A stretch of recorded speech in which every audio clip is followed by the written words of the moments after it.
go down to the slave quarters, you will learn about Sally Hemings. You will learn about the enslaved woman that he, what we believe, had up to 6 children with.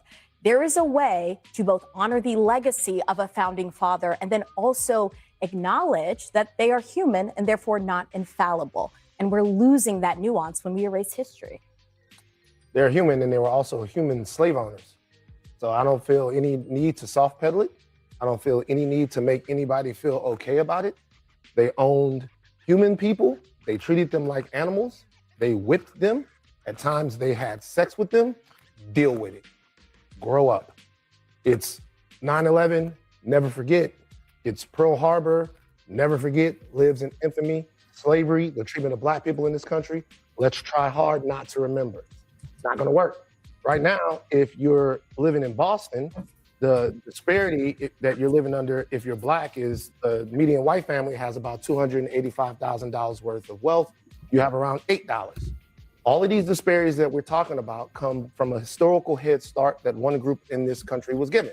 Now, we can try to talk about that in conversation and be brave about it and get through it, or we can continue to pretend like that and Jim Crow and white racist terrorism and all of those other things, redlining, like those things never happened, and we can stay stuck in the traction that we're in right now.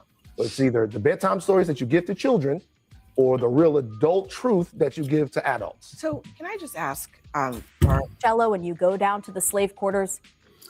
Wow, good morning and welcome to another edition of Let It Be Known. I am your host, Stacy Brown. Peace and love. Hope everybody had a good weekend. I'm your co-host, Niele Anderson. I know that's hard to say, but we have those headlines coming out of Minnesota, Minneapolis. There is still mayhem happening right now. And we have some news about Black lawmakers from a federal and a state level. We'll let you know what they're doing and what's happening in their states. Stacy? Yeah, and I'm like Nancy Wall on that. She says, I'm surprised they didn't cut the segment because that's the truth. That CNN segment we just showed there. I think it was CNN. Yeah, but nonetheless, right, exactly. It seems like though they've been doing a lot of that, having this view and that view, but overall we know CNN, like CBS, is under federal control for the most part. Yeah, I think what struck out to me is like the conversation of how Black people respond to history in America versus white history. I know it was 2 Black people, but we actually have 2 different lenses on how we see it, because they always want to be like, well, we've come so far, let it go.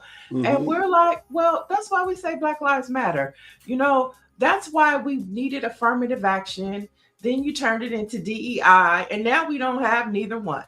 You know, that's why, you know, we say all of our Black men are incarcerated by design. So yeah, we have more of a hostile scenario in our minds when it comes to Black history versus, you know, other people. And then y'all want to erase it. So yeah, we have a problem. Yeah, it's like he said, you say, remember, never forget, 9/11, never forget January 6th, never forget the Holocaust, never forget, but we can't ever, in their view, bring up slavery.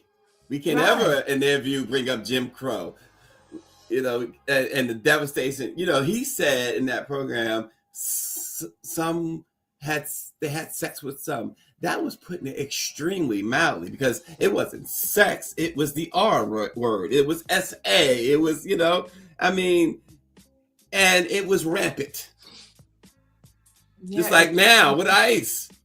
It's crazy, you know, as we, you know, they're pushing this 250th anniversary of America, yet they are wiping out majority of America's history, because there is no America without Black folks that built this country.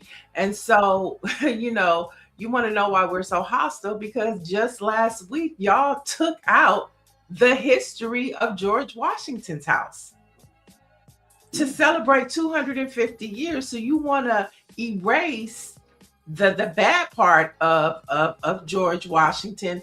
And it's just like, and so yeah, we are a little hostile, but I think our first story, Stacy, talks about why, it's important for Black voices to continue to push to protect Black history, but not only that, to continue to tell our stories from our perspective, because like we're saying, there is a difference. It is a big difference. And on that note, so far in the 21st century, since the Trayvon Martin case propelled him into the national consciousness, civil rights attorney Ben Crump has accumulated a distinction unmatched by any other Black American in the first quarter of this century. Crump ranks first among Black Americans most cited in national headlines from 2000 to current today. Former President Barack Obama ranks second, followed by Serena Williams, LeBron James, Vice President Kamala Harris, Simone Biles, Kanye West, Beyonce, Michelle Obama, and Oprah Winfrey. The list spans politics, business, sports, and entertainment, yet Crump's presence differs in kind. His name enters the news not through achievement tours or election cycles, but through courtrooms, jury verdicts, and public demands for justice. And I thought it was very ironic as we were putting this story together, Niele, and that when you go through this list and you got people like the former president, you got Beyonce and Oprah, they're in it for obvious reasons. If somebody would have told me top 10 newsmakers of the 21st century so far, I would not have immediately guessed number one would be Ben Crump. Right. Now, this list is from the National Newspapers Association, correct? National Newspaper and NPA. Yeah, NPA, Black Press, which is the organization that we represent. So that, just putting in perspective, that is the list where this is coming from. That throughout Black papers all across this country, Ben Crump's name ranks supreme, followed by Barack Obama. And so I think that's important to point out. But, I think based upon just within the Trayvon Martin, if you think about it, in 2013, when Trayvon Martin was murdered, that's when Ben Crump's name began to reign. Mm-hmm. And so when you think about all of the lives that have been lost to police sanctioned violence, it kind of makes sense, right? And then followed by Barack Obama, who was the first Black president of the United States, rightfully so. And since we're speaking of Barack Obama, I just want to note out that he made a statement. Him and former First Lady Michelle Obama put out a statement yesterday about the killing of Alex Pretty. And he said the killing of Alex Pretty is a heartbreaking tragedy. It should also be a wake-up call to every American, regardless of party, that many of our core values as a nation are increasingly under attack.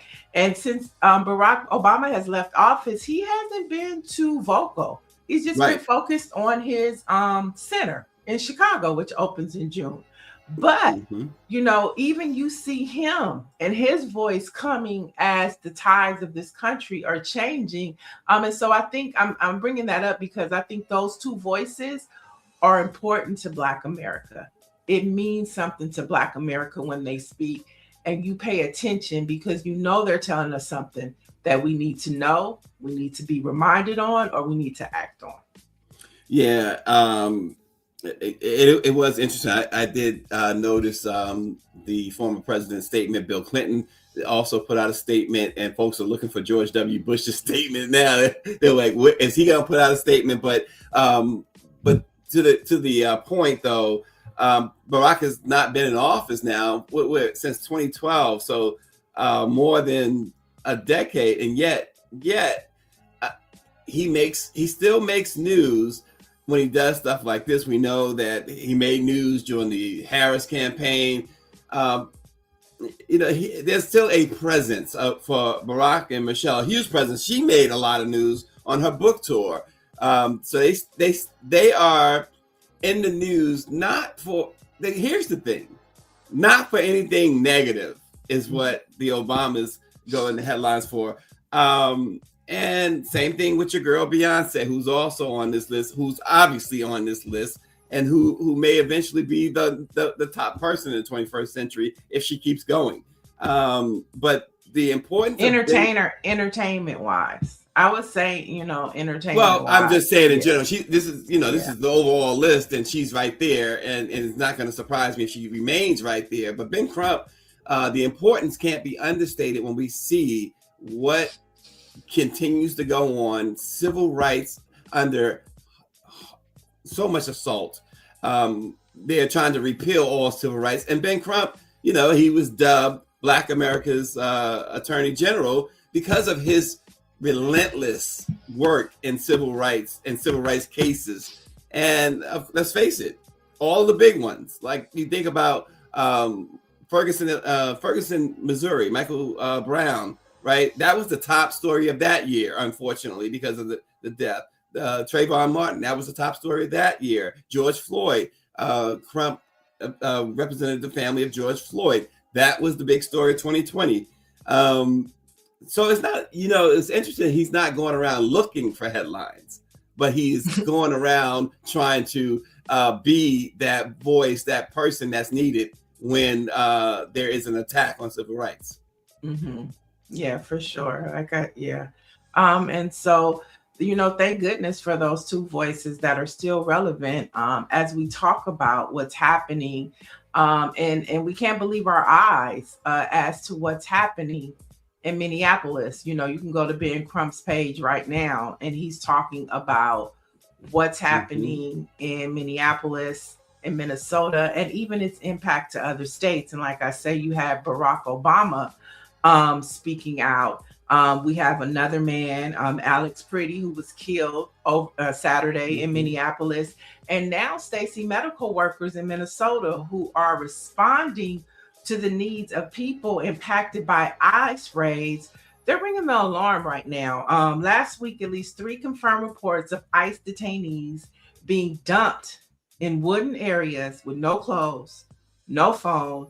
And one of the men found in the park had a skull fracture. So, and I mean, this isn't unbelievable, because last week we just talked about a Somalian young man that was detained. We heard it come out of his own mouth, with the police sheriff to the left and the mayor to the right. So not only are they killing, U.S. citizens, detaining undocumented immigrants, they're beating them up and dropping them in the woods, and with no phone, no nothing, and figure it out. Figure it out. That's insane. Yeah. The list continues to grow. Someone put out a list of how many people ICE has killed, but what they also put the little asterisk there is that who's unaccounted for is all of those folks at Alligator Alcatraz, all of those folks who, as you said, they pick them up and they disappear them. And we're talking even small babies. This is way out of control. Now you got athletes finally starting to speak up. Karl Anthony Towns of the New York Knicks put out a lengthy statement condemning all of this stuff that's going on in Minnesota. And more and more. The coach of the Warriors spoke out. Steve Kerr, and I gotta say, Steve Kerr, the coach of the Warriors, and the coach of the former coach of the San Antonio Spurs. Is he not still the coach? Can't think of his name. Why can't think of his name?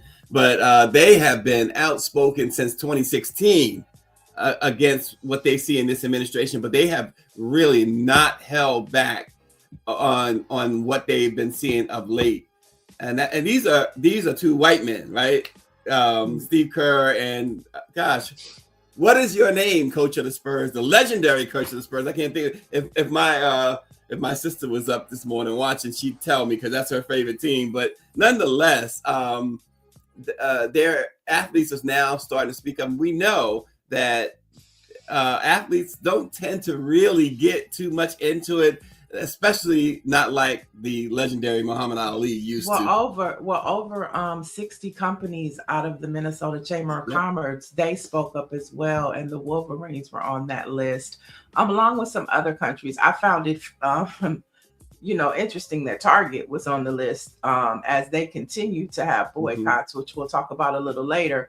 But I there think it is. that, I'm sorry, I gotta say it. Nancy Wall said it. Greg Popovich, thank you. I gotta say it, Niele. Gotta say it. For sure you do. For sure. So I think, what people saw and woke up to on Saturday morning, it's just still unbelievable. And it gets worse. Like this time you watch them execute a man multiple times for no reason, and it's just like, who are these people? And clearly, and this is just me, this is my assessment. This isn't, what the reports are saying. This is where we're news and opinions. So this is my opinion. I believe that the Klan has infiltrated ICE and they're woven into with uneducated people who just wanted the 50K. And it's just a mixture of unqualified, untrained men, and the Klan, the Proud Boys, the alt-right, and everybody else is in there. And it's all by design. It's all by design, because I don't believe that all of those ICE agents know the plan of the Klan. That's what makes it so brilliant on their behalf, because they can do that and hide behind the mask and the banner of the federal government. And I think what Tim Walsh said yesterday, it was very stern, but it was also polite. But he did call Donald Trump despicable. And he just, it's just like, it's overwhelming, the trauma, that you don't even realize something like what happened to Alex Pretty has on you. That was devastating to wake up to that news on Saturday, and to think about the people that we've had on the show. Toussaint Morrison, think of Georgia Ford, and it's just like, she just posted right now what happened overnight. It is unbelievable. It is like these foreign countries that you see, like in Afghanistan, or, are we on the brink of a Gaza, the way that they're treating us now? Like what's in store for America? And I just think that the alarm is getting louder and louder. And when you have voices like Barack Obama and Michelle Obama beginning to speak, because they've been silent and letting all this roll, it lets you know our country is in a state of emergency, Stacy. Yeah. Dr. Nicole says she would agree with what you said. I'm totally in agreement with Dr. Nicole saying, she said, I would agree, although I would not say infiltrated, more like recruited into it. I think they were recruited into it. I think that Steve Bannon, you have to remember that they have been preparing for this before Trump was in office, through BlackPress. They have, this is Steve Bannon's plan. Right. Stephen Miller worked for Steve Bannon at BlackPress when they were running that racist publication on social media. And so this is, if you go back and listen to Steve Bannon, they've been planning for this all along. Yeah, absolutely. And the Proud Boys, the president of the Proud Boys, it's already been reported that he's a member of ICE. Right. This is by design. They've been talking about this. Right. Absolutely. And they have their recruits. They have the Klan. They've been waiting. The Klan been waiting. And like I say, we don't know who goes into that White House, because they don't tell us anymore. We know it by design, and they sit at the table with them crackers. They sit at the table with that Klan. They sit at the table with alt-right. They sit at the table with all of them, and those people go give their members marching orders. Yeah, and that's another reason why what you just said. Another reason why it is despicable that some Black and brown people say that they're down for this stuff. They're gonna be down. They're gonna be down and dead soon enough. They continue to say they're down for this, that, oh, he's our guy. Okay, he's your guy. Francis Webb says, why do whites have so much hate, jealousy, and fear? First American Indians, Jewish Holocaust, Japanese camps, American slavery, Hispanic detainees, Islamophobia. Francis says, pray for our country. You have folks, Francis, obviously, that has so much hate. And I think that history has shown why. To answer that question, Francis, I think People like Malcolm X have answered that question. I think MLK has answered that question. Certainly Louis Farrakhan has answered that question. People like that have been bold about answering that question. James Baldwin has answered that question. They're just my favorite explanation is that the hate comes from the fear of what they did to Black people in general in this country, that if Black people ever got to power, that Black people would do the same to them. I think it comes down to that. Mm-hmm. And so that hate and that fear that they have, and that hate, the fear and all that is just, it's not even justified. They justify it in their minds. Big Black man, scary Black woman, angry Black woman. They do all that in their minds. Mm-hmm. You know, we pretty much mind our business until it's time not to mind our business. And I think that's what's been happening since he got in office. And even when you look at the makeup of the protests, it's like, we need to see white people. We need to see white people come outside, you know, and thank God for white allies within the Black struggle. But we need to see white people see that it is happening to them as well. And it's unbelievable as you look at the news how, you know, white people are in shock, but we need more.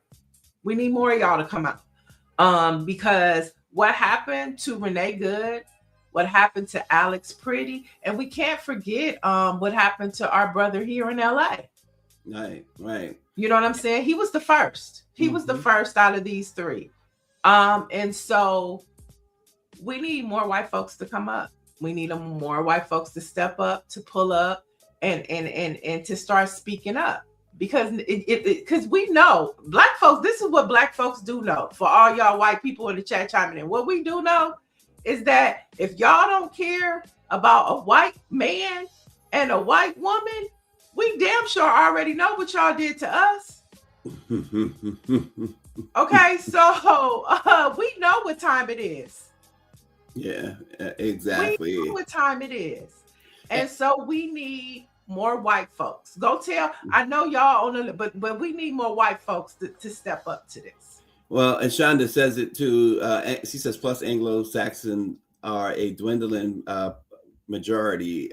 Gosh, I just lost her comment. But nonetheless, she said, yeah, they're the majority. And by 2050, they will no longer be the majority demographic in America. Many Anglo-Saxons can't handle that when their beliefs are built on lies. That's also a big motivator in all of this too. That whole, you're going to be the minority by 20 whatever. We've seen that on the campaign trail. They talked about it openly. Right. So, and then here's another reason what's going on in Minneapolis is going on. It was laid bare this weekend.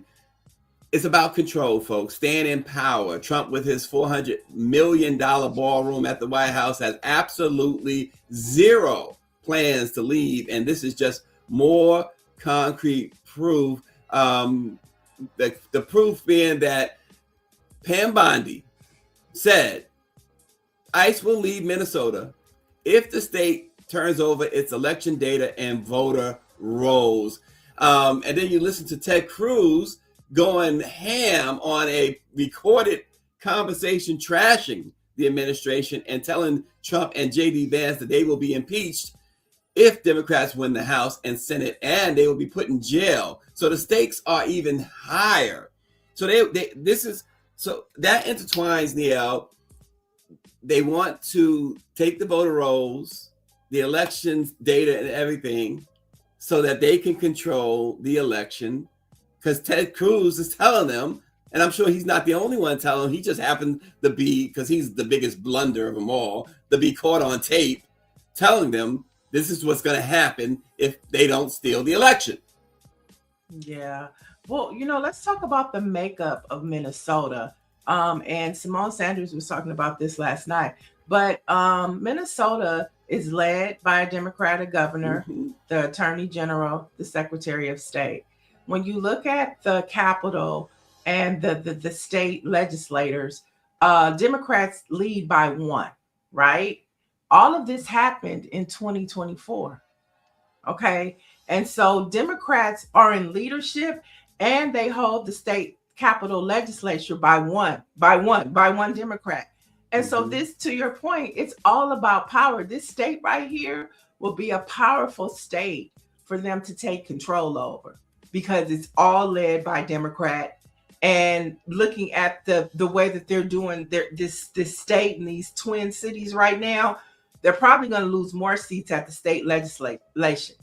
And so we know Kathy Hochul has entered the governor's race. She's filed her papers.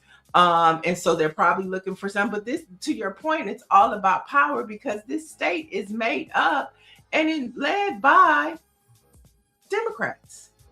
Yeah, exactly. And this is why they're targeting. One reason they're targeting Democrat led cities. And you know, folks, this is not about Democrat and Republican for us. It's for you guys who typing that stuff. It's not about it for us. This is about humanity. Republican lawmakers. This is according to Jack Hopkins, a former Republican leader. He said this, Niele, and many agreed with him. He says Republican lawmakers didn't stick with Donald Trump because they were hypnotized or terrified or somehow helpless. He said they stuck with him because he's one of them. He says Trump didn't corrupt a moral party. He exposed a corrupt one. If Trump were merely embarrassing, reckless, or rude, they would have dumped him years ago. He says politicians abandon liabilities fast. What they don't abandon are mutual liabilities. And Trump normalized behavior that many of them were already guilty of. Ethical shortcuts, financial murkiness, abuse of power, contempt for oversight, lying as policy. And he says for a lot of Republicans in Congress, Trump isn't the risk. Accountability is the risk. Trump absorbs attention like a sponge, he said, while everyone else is watching his circus. Others operate quietly in the shadows. He goes on and on. It's a long statement he put out. He says he's not a distraction. He's a shield, a very useful one. I thought, he really breaks down when folks ask, well, why isn't somebody in the GOP standing up? You know, you see Marjorie Taylor Greene now standing up or appearing to stand up anyway, but you know, she still voted along with the laws and things that he wanted, the diabolical law. She still went along with it. I think, but that's what makes her such a great person to say those types of things. And we need to see more Republicans doing that. She also said last night or just yesterday that we're on the brink of a civil war. And she told all of those people in the chat that are tooting and pooting for Donald Trump, she said that he's leading us into a civil war. That's what she was telling her white comrades. So we need more people like her to speak up. But, you know, and speaking of a civil war, according to experts at the University of Pennsylvania, they say we have officially entered the first phase of the Civil War of the United States. And I truly believe that. I think it started with Renee Good.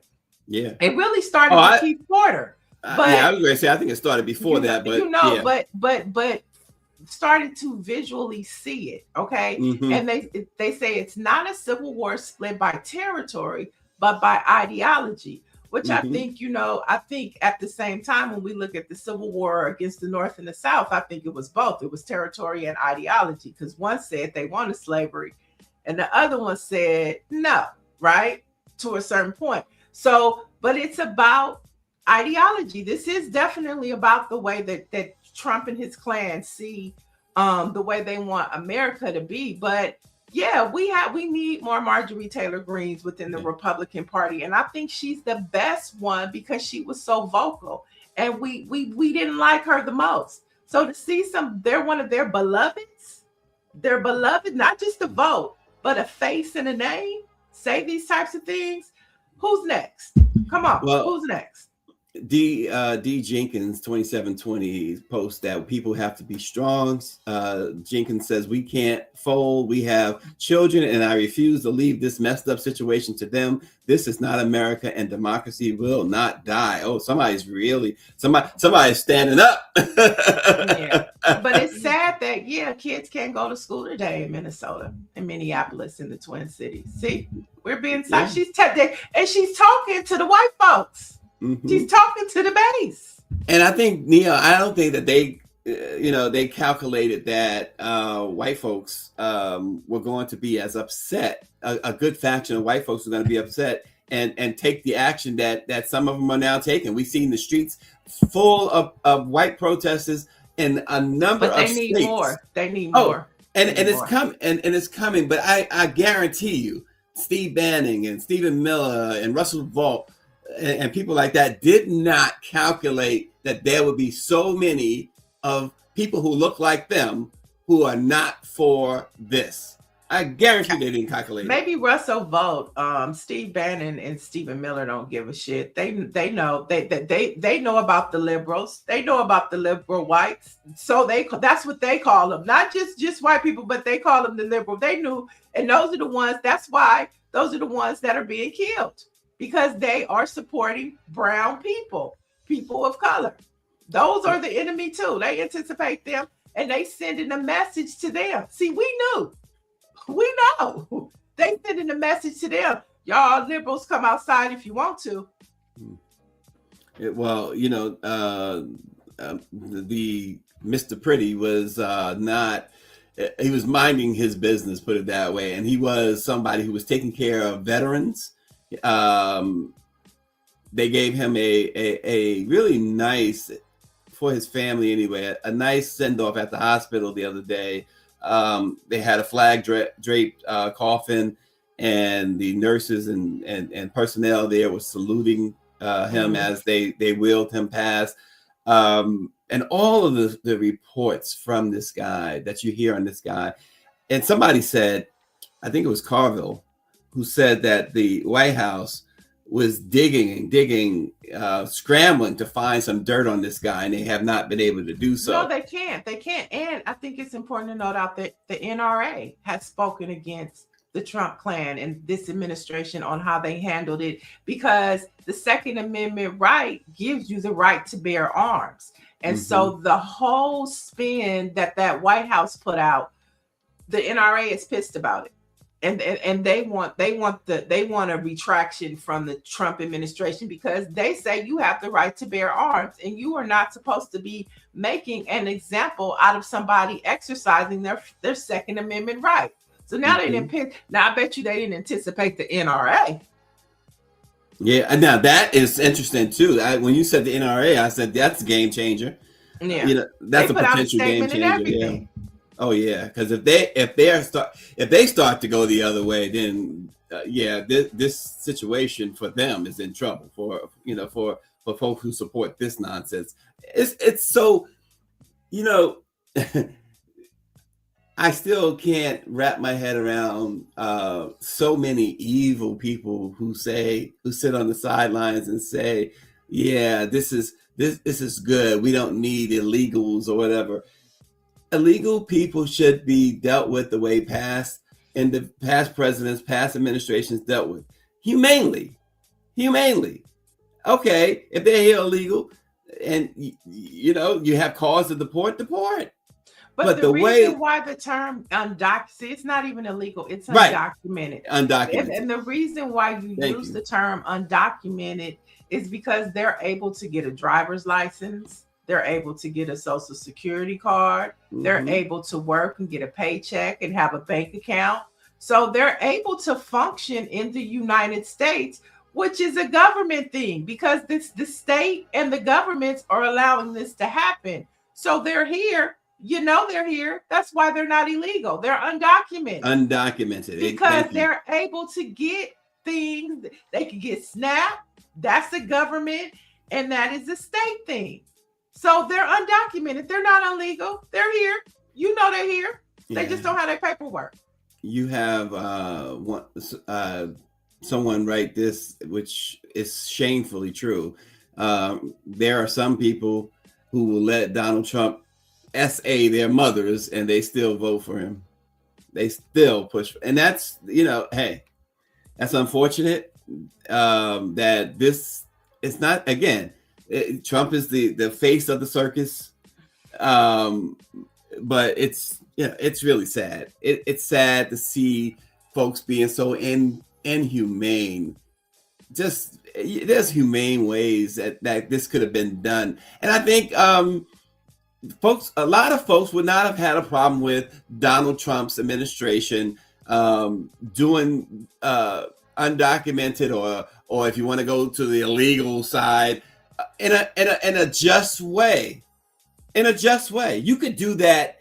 If these people are a problem, Obama did it. Obama did it. Obama did in a humane way. He deported more people than any president. Right. Okay, so there is a way for it to be done, but Donald Trump is living up to his daddy, and then you have these privatized prisons that are really profiting tremendously off of what's happening, and they're saying that this is the biggest cash day they've ever had, and so they're leaning into this and they're funding it.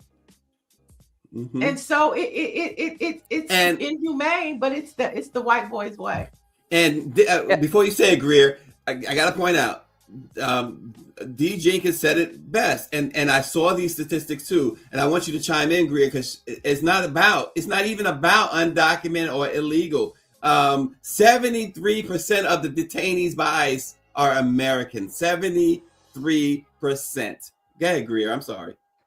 Well, I really was just going to say that I think that part of the problem for all of us, right, is that we're still trying to have a normal conversation about what's going on, and by talking about undocumented, aliens or whatever, undocumented people, and act as if that this is the real issue. Right. Oh, that's the distraction, right? It just is. And the distraction from, being able to establish martial law, in this country, and the distraction from just the straight up lawlessness that's happening from top to bottom in our government. Right. And so I feel as if this conversation around us saying, yeah, they could do it, but no, that's really not the goal here. We said at the top of the show, their goal is to gain control. Everything that we hear about, from TikTok to whatever, anything that they're getting involved in, it's about maintaining people's data, right? And they're distracting us with conversations about whether or not someone is here legally or illegally. Everybody is here illegally. Break it down. You know what I mean? It's just an absurd conversation. And I think that, we're still wanting to try to talk about this government and the things that they're doing in a normal way, and it just isn't. We are at war. It has happened. And I'm not suggesting that I have the answers on how to get out of it.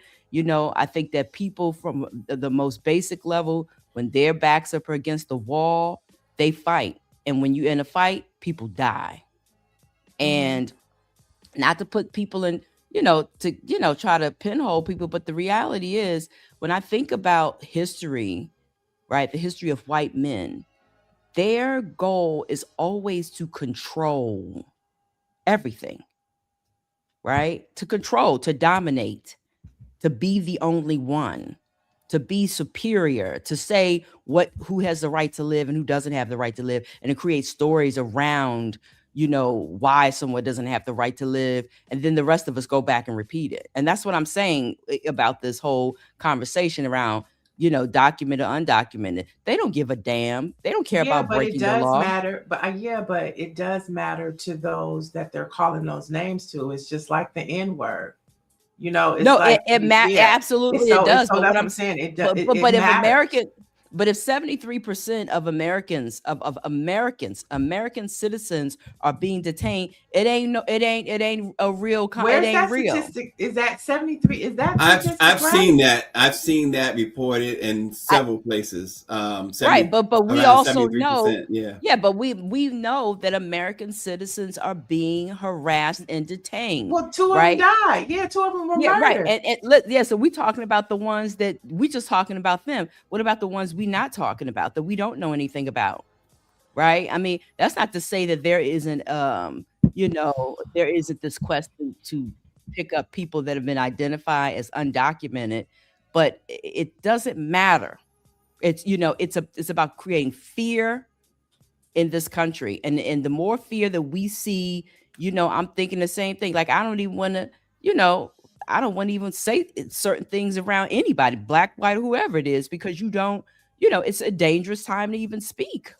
So I just think that, like, there's a control thing that's happening here, and the undocumented conversation is totally some BS. And but I disagree with that, because it depends on who you talk to, because that means something to people who are here in this country, whether they're from Caribbean, African, or Mexican descent. I think that's not what I'm saying. I understand that there are people from those places. What I'm trying to say is that it's a distraction. It's a fake conversation, is what I'm simply saying. It's not, because it's like saying, but Greer, what I'm saying is, I think that words matter. And when you don't want to be called the N-word with an ER, so don't call me an illegal alien. No, I'm not. Okay. No, I'm not talking about what you call anyone. Okay. What I'm saying is that when we have these conversations, like, we'll say, we might say right now, after everything that we've seen, that listen, we have a problem with undocumented, undocumented immigrants people in this country. Right. And what I'm trying to say is that middle ground is what they're counting on. But the reality is, based on what we're seeing and what's happening, it doesn't matter. It's just okay. Well, I'm saying it's relative. I think we disagree. We could just agree to disagree, because I think it's relative. I think it's all relative as to how they're framing people in America. I think it's relative to the fact of how they are trying to frame this whole situation. So I think it's relative. You don't. So it's fine. I'm speaking about framing. Right. And I'm saying that the way that this framing, how things are being framed, is being used against us, because psychologically, if you're already on this thing of you don't want someone who's undocumented to get a job or to have access to health care, right? Then we're sitting here talking about that as these people and American citizens are being murdered in the street, when that's not really the people who are doing this murdering. That's not really the thing that's driving them. This is what they want to do, but they're using this language to get us, talking about, stir it up. That's all I'm saying. I'm not. So it's just the framing. I don't disagree with what you're saying, that when it matters to them and who you being called, like, but listen. When I remember my daughter came home, I always say this, tell a story. The first time she was ever called the N-word. Okay. I let her cry. Right. Because after she finished crying, I said, your father's been called it. You know that. I've been called it. Your grandmama's been called that. It's the low hanging fruit. Don't let him take you off your square. And I've told my children that, over and over again. And so what I'm saying is that language, and then the things and because of how they frame things, has got us confused when everybody's a target. That's all. Yeah, everybody's a target. Exactly. Yeah, everybody's a target. And part of the point too, I think Greer is making too, is that in some ways it's a distraction from what they're really trying to accomplish. And part of that is what they already have accomplished. When you look at the World Bank and of course the Federal Reserve here, the question becomes, where's the money at, right? A former World Bank president sounded the alarm over the weekend. He revealed that the Federal Reserve has lost over $1 trillion and counting, turning it into nothing more than a massive hedge fund for the rich and powerful. He claims that the Fed is borrowing money from banks at a 5.4% interest rate, then pouring it into government bonds, creating the illusion that the government's financial situation is better than it actually is. And he warned that this scheme isn't just limited to the United States. It's happening across central banks worldwide. Remember, Donald Trump wants to fire Lisa Cook and Jerome Powell, as he he and his family continue to rake in billions of dollars, and they want your money to act as Trump and his cronies' private slush fund. So there is another one of the many reasons why they run in all of these distractions. According to this former World Bank official, they're stealing in front of your face. Right, they're breaking you. And your money in the bank is not, he's telling you, it's not that safe, folks. Mm-hmm. But I remember Greer, and speaking of Greer, I remember she talked about that some time ago. Like your money in the bank, and we know RNG has had his say on that matter as well with money in the banks. It's not, it's shaky. Right, for 100%. And we know that the new World War III is not going to be so much with, Pearl Harbors and things. It's going to be technology. One of the things that they're talking about attacking is our grid. And everything, that means our phones, that means our banking systems, that means our electricity. And so, that is one of the things that they're going to attack. There was a movie on Netflix with Angela Bassett, Robert De Niro. I can't think of the name of it, but Angela Bassett was the president, and they attacked the banking system. But it was somebody from the government that did it, from our government. But the chaos that happened when people were not able to get into their bank accounts within 24 hours, it was total mayhem in the United States. And so you have to think of all of these things. People, our foreign adversaries, they could be looking at, this is a weak time for America. And they already see that there's turmoil on our soil. They could escalate it. Yeah. By hitting the banking system. And I know this, but this is relative too. When we talk about it's not stable for a lot of reasons. And one of the reasons is because we are so reliable on technology now. Yeah. And Nancy Wall brings out this point. I saw this story the last week plus Jamie Dimon or whatever from JP Morgan Chase, the head of JP Morgan Chase, told Trump he needs to back up. So now Trump, of course, is suing JP Morgan Chase. $4 billion. He's suing a $4 billion. Yeah. That seems to be his favorite figure, billion, because he sues everybody for billions. Yes. The name of the movie, it's on Netflix, is called 0 Day, and it does star Angela Bassett and Robert De Niro. It's called 0 Day. It's worth a look at. It's relative to everything we're talking about. It's called 0 Day on Netflix. Yeah. And folks, if you know that last year, the Target boycott was really in full steam, and for many it still is. A Target store just in the last few days, they've been in the last few days in Minneapolis and in DC. They have been a hotbed of activity because of the company's alleged ties to Homeland Security and ICE, and supporting domestic terror against Black folks and other minorities. In light of ICE terrorizing Minnesota, the DC residents, there was a huge, at one of the Target stores in DC, a huge demonstration inside Target.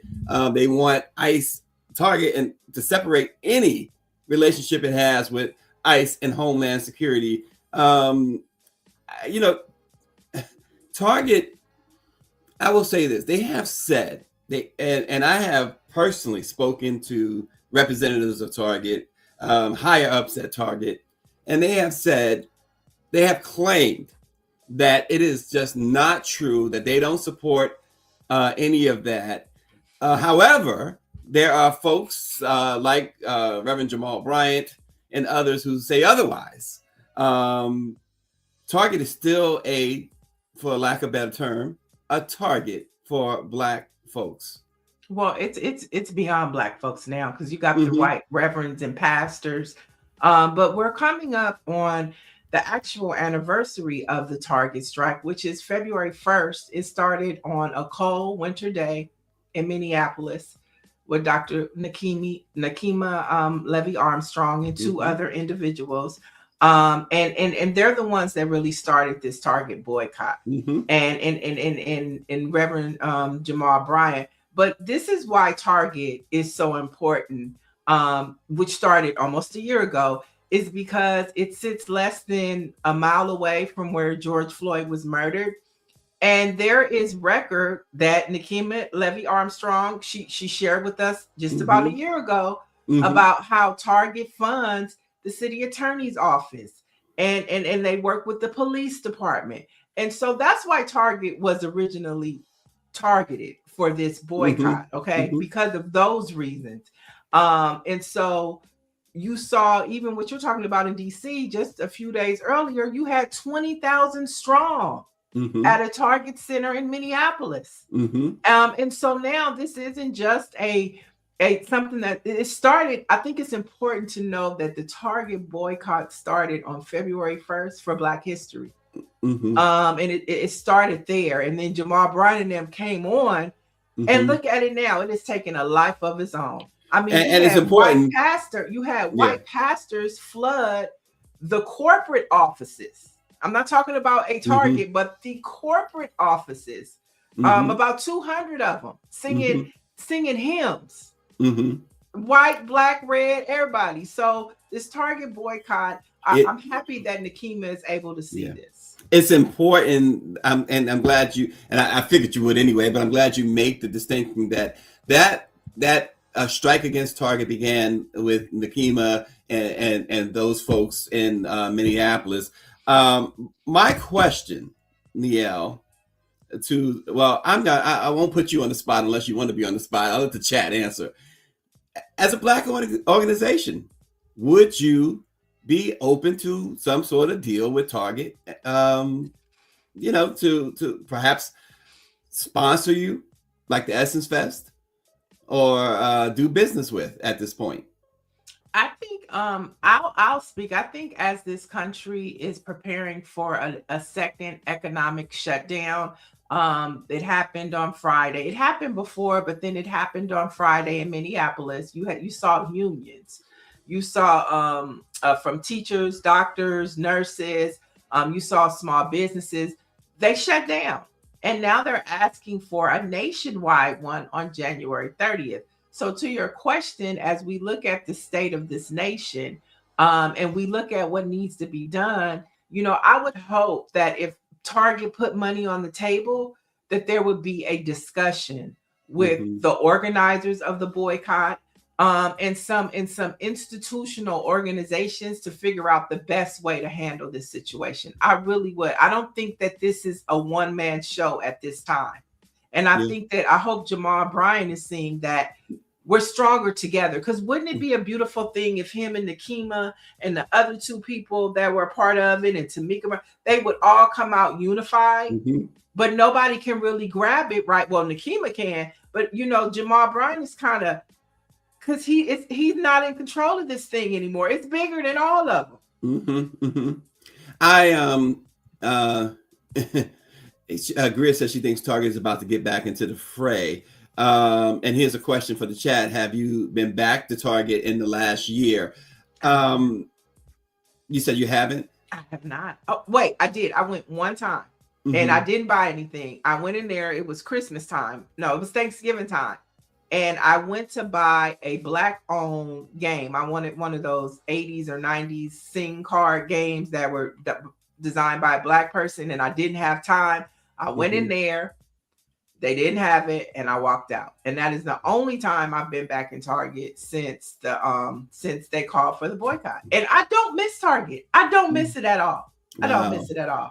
Nancy Wall and Orangey says no, and Dr. Nicole says nope, and don't really miss it either. I don't miss it. Gris, let's keep it real. And without going into too much details, I sat in on negotiations between Target and the NNPA.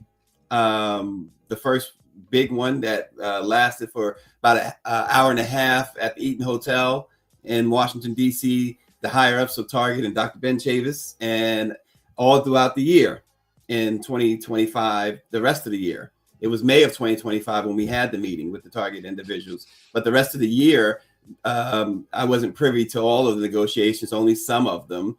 And I will say that I wish that it was the deal that they ultimately have seemingly agreed upon was a whole lot more massive and more helpful to folks in the Black community who have suffered, and Nakima and others would have been invited to have those discussions with the NMPA. All right, let's move on to the next story. The U.S. government is heading for a partial shutdown as Senate Democrats vow to oppose a funding package that includes appropriations for the Department of Homeland Security. Now, large portions of the government will shut down on Friday, and this is unless the Senate approves the funding package before then. Now, on Sunday, a person familiar with the Senate Republican leadership told CNBC that they will not remove the DHS funding portion despite that warning. And so, as we see here, we're on the brink of another shutdown because Republicans in the Senate don't see the need to rip funding from ICE. Well, I think that folks are, those who went along with that are going to face some blowback. Again, we talked about the midterm elections. They're going to face blowback, Niele, from their constituents. They're no longer listening, both sides. Nobody's listening to their constituents anymore. Yeah, everybody is just... It's about survival. Yeah, clearly on all fronts, it is about survival and people just going rogue. And they're standing, speaking of the Senate, they're standing unified in what they believe in. I don't know if they're scared of Trump, if they've been threatened by Stephen Miller. I don't know what the situation is, but I hope that this time Democrats hold the line. Because I think this will play well for them in the midterms. Because if all they do is show the faces of Keith Porter, Renee Good, and Alex Pretty, and say we will not allow another U.S. citizen or undocumented immigrant to be murdered, to be tortured at the hands of ICE. No money. That should be the Democrats' campaign. Right now, starting this week, we need to see, as the government, we're sorry the government has to shut down, but we have heard you, American people, no more.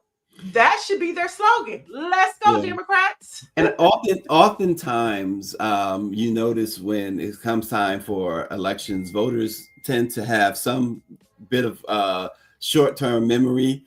And I say that to say that something like this, you can't depend on that it'll carry for the next 8 months, but this is so severe that it certainly will carry. It seems like it will carry, and it's not going to stop though. That's the thing too. There's no sign that this is going to stop, and so to be so afraid of this administration. I'm talking about the Democrat and Republican senators, Democrat and Republican congresspeople on the Hill, is ridiculous because, again, it shows that you are not concerned with your constituents. Stand up for your constituents. That's what they say you're supposed to do. Yeah, Nagin believes that he says Chuck Schumer will cave in. Well, we'll see. I hope that they hold the line. Just as it is unfathomable what they are doing in killing American citizens. So let's shut it down. I mean, let's just be just as, rogue. That's not even rogue. That's decency. That's saying the Democrats would be saying, we hear you, American people. Mm-hmm. We see that our humanity, everything that this country is supposed to stand for is on the line. And we're going to hold the line. We're not going to do it. Dr. Nicole brings up a great point. She says, I think she's talking about the Republicans that I'm talking about with the constituents and the Democrats too, for that matter. She said, I think it's about the stuff that they've been doing in the dark, because how could they possibly care about survival by alienating their voter base? I think she's right. There's so much that they've done and are doing in the dark that they never want to come out, and so they give people like Trump ammunition. Right. that silly stuff that they're doing behind closed doors, if exposed, they're going to be in trouble anyway. Right, right. So we'll see. Of course, this is going to be a story that we're going to cover all week because as we get closer to Friday, we'll know if we're in another shutdown or not. But let's talk about some federal and state Black representation. Florida Rep Maxwell Frost was assaulted over the weekend at Sundance Film Oh, Festival. yes. Now, Utah police have arrested Christian Young, who shouted that Frost would be deported before punching him. Now, Frost tweeted the incident, and House Leader Hakeem Jeffries condemned it, saying, "Hate and political violence has no place in our country." So, 3 murders, and now elected officials are getting punched. It is. Isn't it something else? This is not. Come on. This is not the America you knew even a year and a half ago, 11, 12, 13 months ago.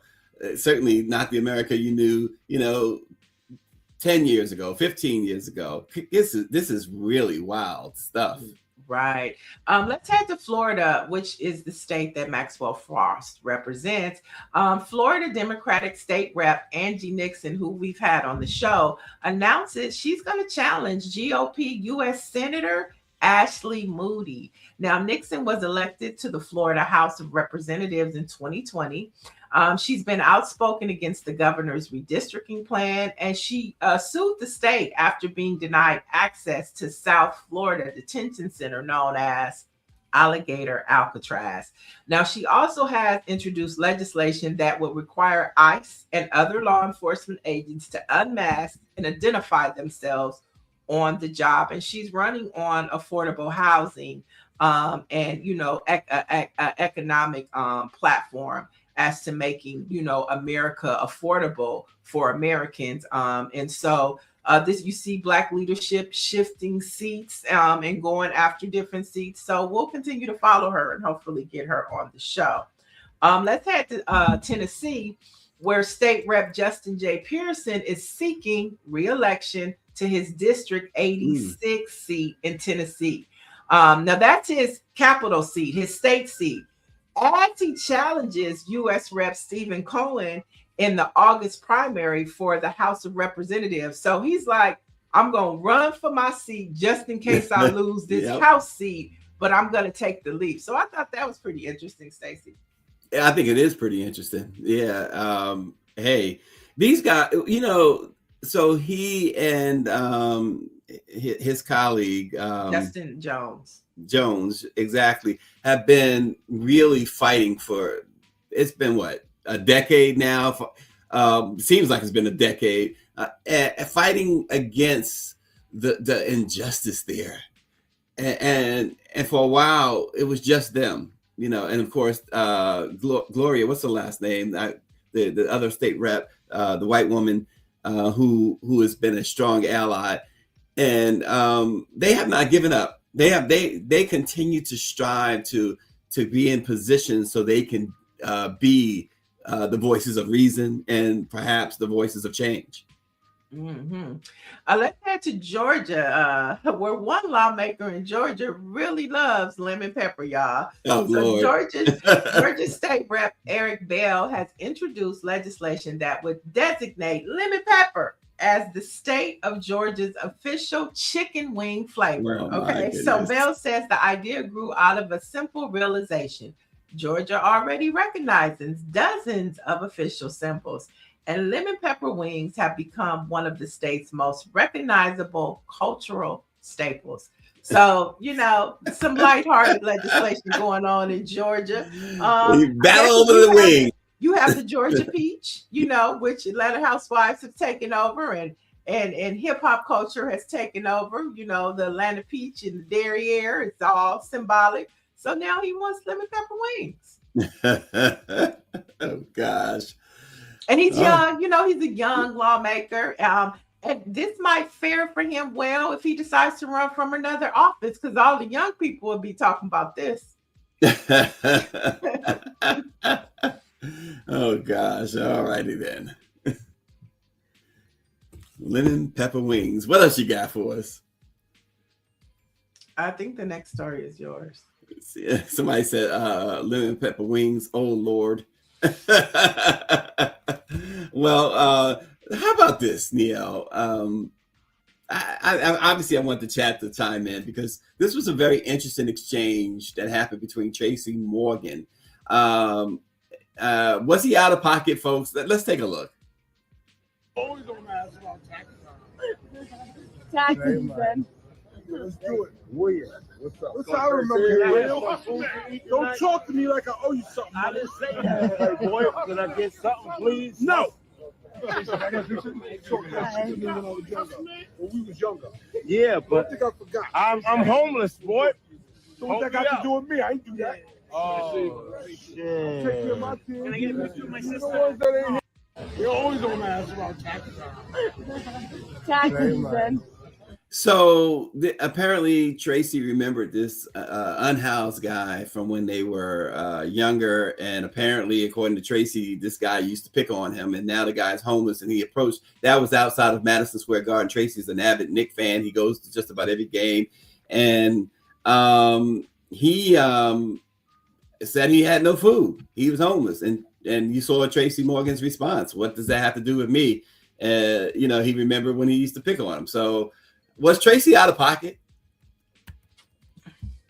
I mean, I think it's his choice, It is his choice. Yeah, it's his choice. And, nobody knows the trauma that man put on him as a child, and that was his payback. That's how I feel about it. Wow. That's, I don't know how further back in the past they go, but he said when he was young, the guy used to pick on him. That's a long time to hold a grudge, Tracy. But like you said, I have no idea what happened. It's not explained there. It's not enough time to explain it there.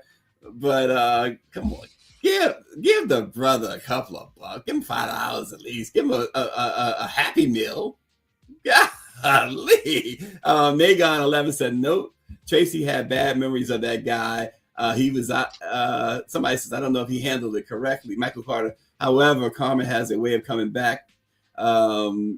Patricia Jackson says, no, he picked on him and owes him nothing. Nancy Wall says, life choices. RG says, I don't forgive or forget. I have a list of people who better pray I don't see them in my lifetime. So, hey, Tracy's not alone. And there you have it. All right. So yesterday, the final games before the Super Bowl were played in cold weather, but the lineup is official. The New England Patriots will play the Seattle Seahawks at Levi Stadium in Santa Clara, California. Bad Boy Bunny will do the halftime show. Coco Jones will sing Lift Every Voice and Sing. And Trump says he will not be attending, and I think that's going to make a lot of people happy. Well, I mean, he should be tired of getting booed at these events too. So it can't be pleasurable when you got 80,000 people booing you. But those games yesterday, I had got such a kick out of the Denver Broncos and the New England Patriots game because it started off, and first of all, game-wise, I knew. I kept saying Denver has every opportunity in that first quarter to blow this thing open. It's 7-0, 7-0. And then it became 7-7. And Denver kept failing. They've missed some field goals. But then here's the great part of it all. The snow, the blizzard came. And once that blizzard hit and New England had went up 10-7, which was the final score, nobody was going to score again. It had to take a bonehead play or a huge mishap for anybody to score in those conditions. It was hilarious to see these great athletes just look like little kids out there trying to find their way, because that's what they were trying. And then during the play, you had a stadium crew behind the play trying to clean off some of the snow, but wind was blowing the snow everywhere. It was a delight to see. I know folks are complaining, oh, this is why you got Super Bowls at neutral sites, so you don't have that, but you should have the championship games at neutral sites. I totally disagree. Football is a winter sport. These guys always man up, and I don't think either side was complaining about the weather. they just wanted to execute, and they knew that the ability to execute had been severely limited. And so it was like, hey, let's do our best. Let's see what happens. But that was a fun game to watch. And the other game, the Rams game against the Seahawks, I was kind of at the end, I was kind of pulling for the Rams. Why? Because I can't think of the player's name. All of a sudden, his name escaped me. But that taunting penalty was so out of control, was so ridiculous. The referee warned him 2 or 3 times before he actually threw the flag, which turned into a Rams touchdown, and they pulled to win 31-27, which was the final score too. But his teammates, I love to see it. They got in his face on the sidelines, and you can't do that. You're a professional football player. You're at the highest level here in the championship game, and you pull a stunt that nearly cost your team a trip to the Super Bowl. It would have been unforgivable. It was a great weekend for the NFL. Well, I know one of the headlines is Cardi B. Cardi B got interviewed too. No, Cardi B is going to the Super Bowl, and yes, we saw that. She got interviewed. I love it. Another important thing that happened over the weekend was Richard Smallwood's celebration of life was held in Maryland. Governor Wes Moore, Greer, do we have that queued up? Can we get that queued up? I put it in the chat. I put it in the email. You're my laughter. That shelters all my fears. When I'm alone, your hand is there to hold. Jesus, you're the center of my joy. All that's good and perfect comes from you. You're the heart of my salvation, hope for all that's true.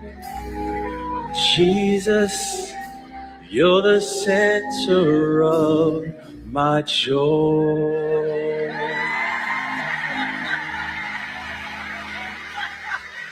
God bless you, Richard. Rest in well-deserved peace. To the Smallwood family, we love you. And I love you back.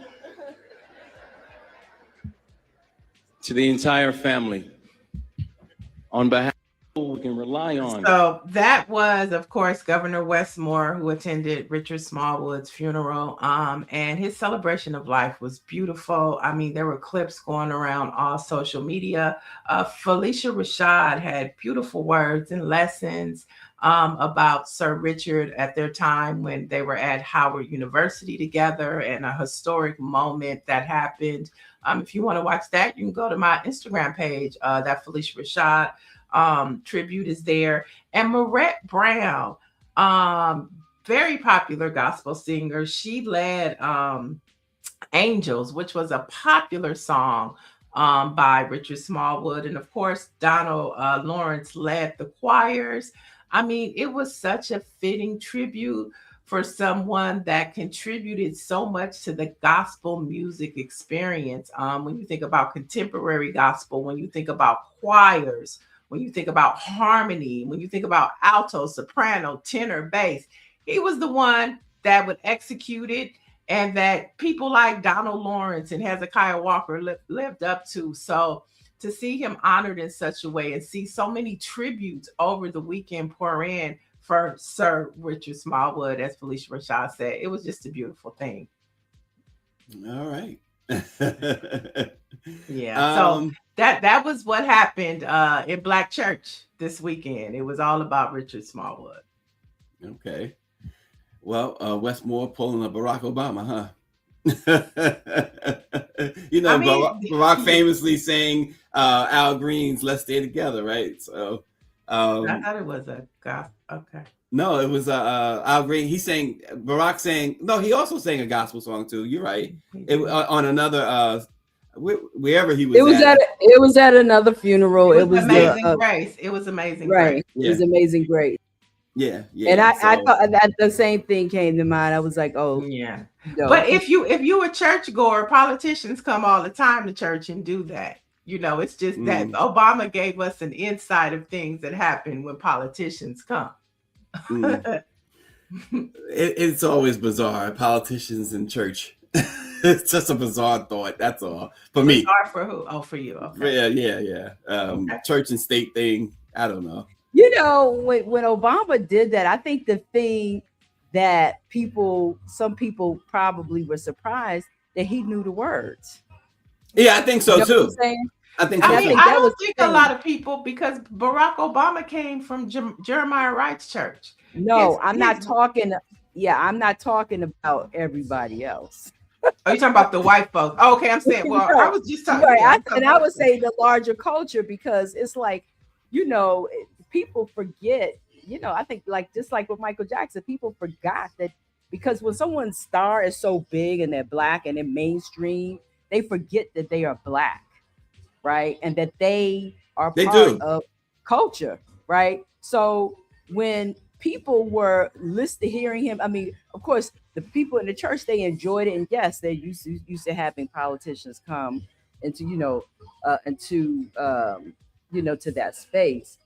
But I think that people were forgetting that this man is a Black man. He sang Amazing Grace. Yeah, he knew the words and he had the tone and the whole bit. I think that people forgot. Yeah, I think she's right. I think that when we see these folks reach a certain status, there's a portion of the world who forgets. Let's not forget Amazing Grace. Amazing Grace was written by a white man who went to Africa and brought slaves to the United States and to Europe.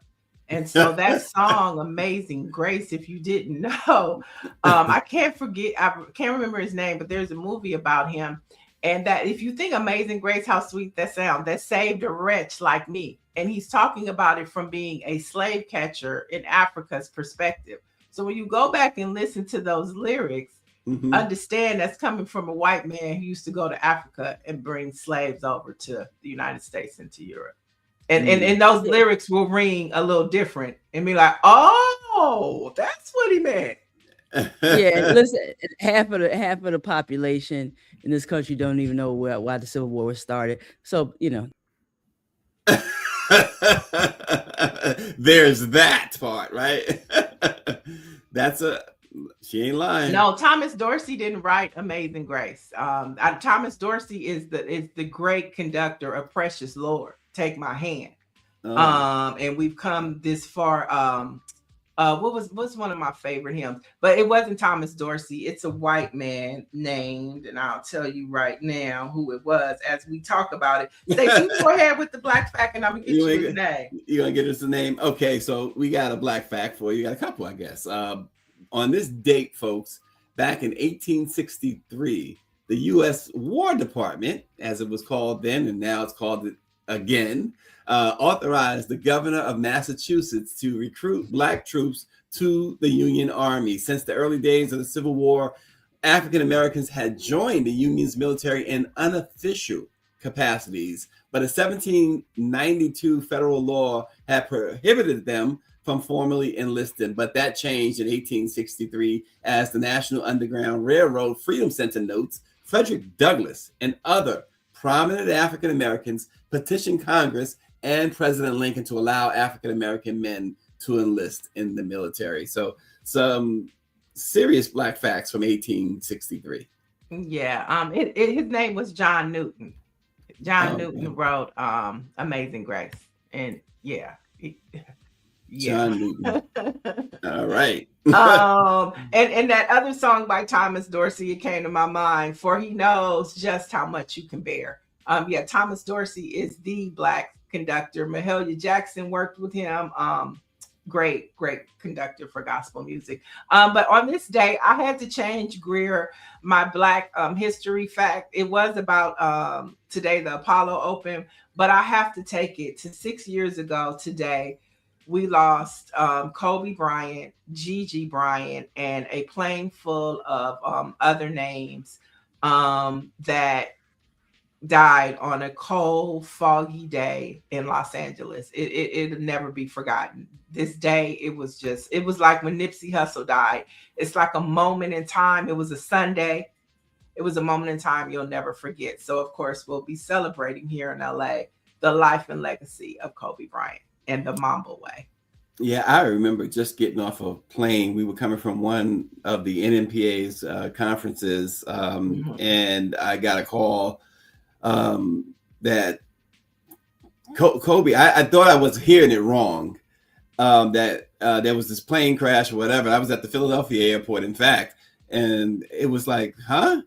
Okay, let me check it out once I get settled. And it was like, no, this is what did you say?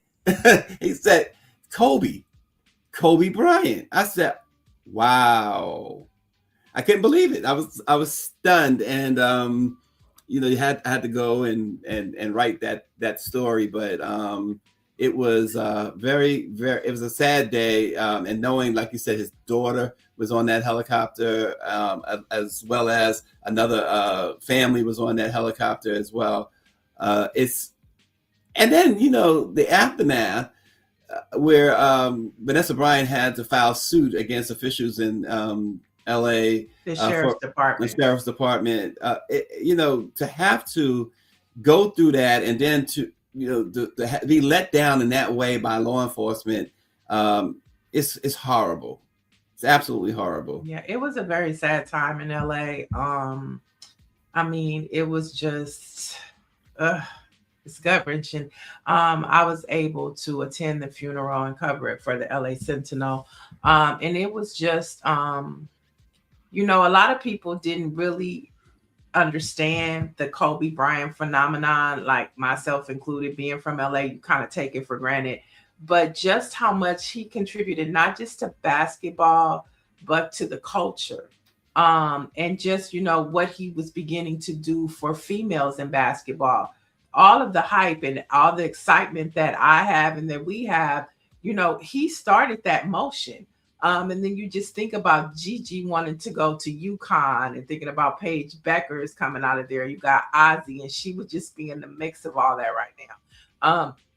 It's just tragic to lose somebody like that, that did so much. Just last week, the Lakers were celebrating, was the game where he did 81 points. That was just last week. And so just to remember him. So this week for LA, it's going to be very impactful. Everything leading up to the funeral. I mean, it's just going to be all over the place right now about Kobe Bryant, and rightfully so. Yeah. That's what I was talking about. Orange G, he says he'll never forget the Neanderthals that took the pictures of the bodies and shared them around like trading cards. That was just awful. How could that thought pop into your head in that particular moment? My gosh. Mamba mentality forever. Mamba. Yeah. And the debate goes on. As Kobe is always mentioned among Jordan and LeBron, when folks talk about the greatest, I think the greatest got his tribute. To me, the greatest got his tribute the other day in Philadelphia again. They did a montage of Dr. J, incredible stuff. And he was at a game between the Sixers and the Rockets and got, of course, the customary standing ovation. I think Dr. J was simply the greatest. Yeah, Jalen Rose was also celebrated in Chicago last week as they retired his jersey. But I don't think that there has ever been a basketball player to have two jerseys retired. And Kobe did that. Yep, I was going to say. Yep, Kobe did that. That's what I'm saying. That nobody has had two jerseys retired. 8 and 24. Yeah, yes, same team though. So I'm not gonna go too much into putting a whole lot into that. Same team. If he went to another team and got his jersey retired over there too, not to take anything away from Kobe, we know how great he was. The 81 points, man, I remember the 81 points.